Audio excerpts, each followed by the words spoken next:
आपल्या सन्मान्य सदस्य सत्यजित तांबे यांनी उपस्थित केलेल्या मुद्द्यानुसार ॲडव्होकेट प्रोटेक्शन बिलच्या संदर्भात त्यांचा मुद्दा आहे। वास्तविक पाहता आपल्या राज्याने डॉक्टरच्यावर हल्ल्याच्या संदर्भामध्ये अशा पद्धतीचा कायदा केला आहे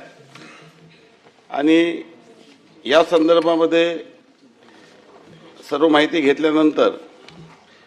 ही बाब लक्षात आली की ऑलरेडी केंद्र सरकारने आम्हाला देखील राज्य सरकारला कळवलं की आम्ही या संदर्भामध्ये निर्णय करत आहोत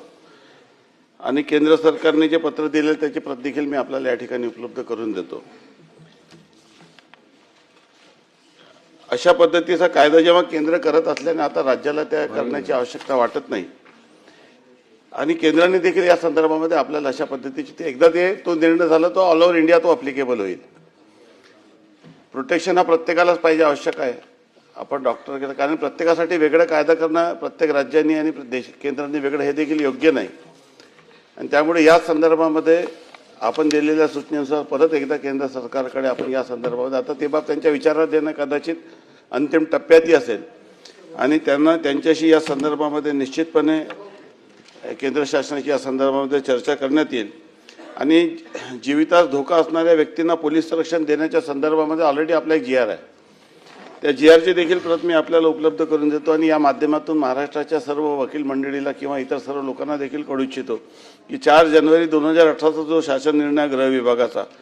त्या मार्गदर्शक सूचनेनुसार अशा पद्धतीचा जर कोणाला धोका असेल शेवटी हातला कोणी कोणावरही करू शकतो आणि प्रोटेक्शन प्रत्येकाला आवश्यक आहे, फक्त वकील किंवा डॉक्टर नाही आणि कायद्याचं प्रोटेक्शन प्रत्येकाला पाहिजे, कायद्यानुसार कारवाई प्रत्येकावर व्हायला पाहिजे। परंतु आपण आपल्या राज्याने एवढ्या मोठ्या प्रमाणामध्ये कायदे केले की एकदा फक्त कायद्याची जर आपण यादी बघितली तर एवढं मोठं की या राज्यात किती कायदे अस्तित्वात आहे याचा देखील एकूण यादी देखील आपण वाचू शकणार नाही अशा पद्धतीची अवस्था आहे। आता केंद्र आपण सेंट्रल गव्हर्नमेंट देखील लेबर कायद्यामध्ये देखील आता शेवटी प्रोटेक्शन देत असताना संरक्षण आपल्या राज्याच्या प्रत्येक माणसाला संरक्षण देणं आवश्यक आहे